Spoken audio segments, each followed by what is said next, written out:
Hi hello सर्वांना नमस्कार. Suvarna vlogs या यूट्यूब चॅनलमध्ये सगळ्यांचे स्वागत आहे. आज आमच्या दिवसाची सुरुवात ह्या कबुतराने झाले.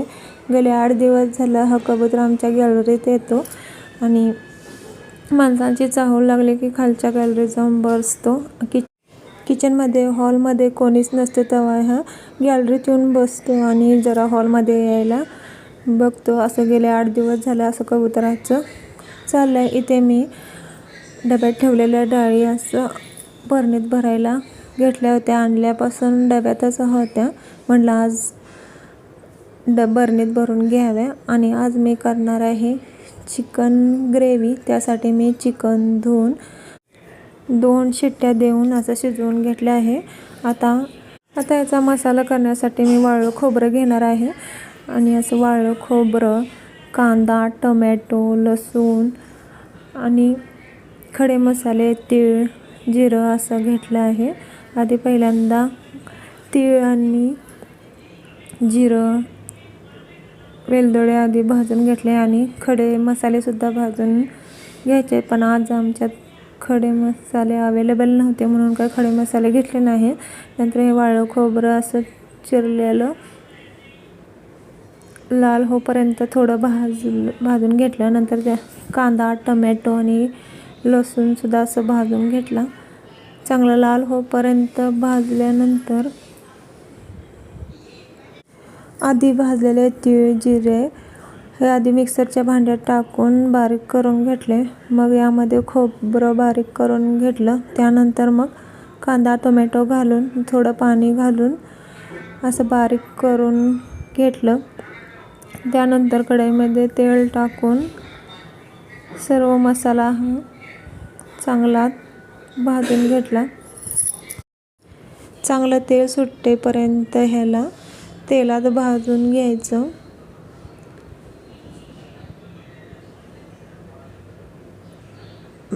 इथे चांगलं भाजलं आहे आणि हे जरा थोडंसं लालसर झालं आणि ह्याला तेल सुटलंय.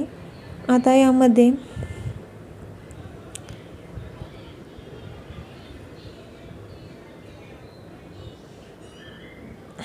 आपली घरची चटणी 1 चमचा, परत हळद आणि चिकन ग्रेव्ही मसाला, परत चिकन मसाला असं सगळं घालून मिक्स करून घेतलं. आणि यामध्ये थोडं चिकनचं पाणी घालून भाजून घ्यायचं. आणि चिकनचं थोडं पाणी घेऊन हा मसाला त्यात जरा शिजवून घ्यायचा. आणि इथे लाल काश्मीरी मिरची पावडरसुद्धा मी घातले, त्यामुळे असा कलर येतो.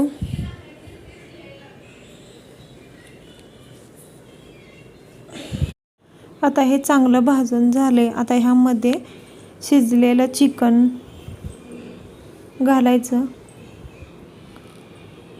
आणि ह्याला थोड्या वेळ उकळी मारून द्यायचं.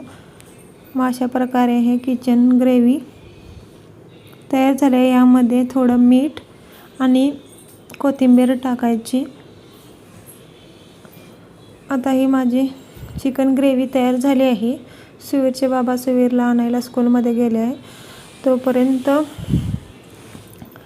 येऊपर्यंत मला भाकरी करायची होती म्हणून मी इथं भाकरी करायला घेतल्या. आणि सुवीर आल्यावरच आम्ही जेवण करतो आणि त्यानंतर सुवीरच्या बाबांसाठी टिफिन बनवायचा असतो. इथे सुवीर स्कूलमधून जाऊन आल्यावर पहिला ह्याला डॉकीला असं आलो म्हणून सांगायचं असतं.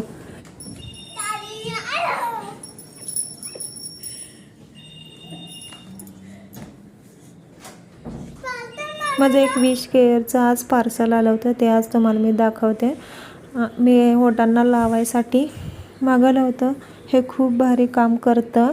जर आपले ओठ उन्हामुळे काळे झाले असेल किंवा असे ओठ कोरडे पडतात सारखे, असं भेगा पडल्यासारखे दिसत असेल तर हे खूप चांगलं काम करतं. ओठाचा काळापणा दूर करून ते नैसर्गिक असा गुलाबी रंग थोडासा येतो आणि ओठ असं कायम ओलं राहण्यास मदत करतं. हे मेशोवरून तुम्ही मागवू शकता. हे मला 205 रुपयाला मिळाले आहे. चला बाय, भेटू आता नेक्स्ट व्हिडिओमध्ये.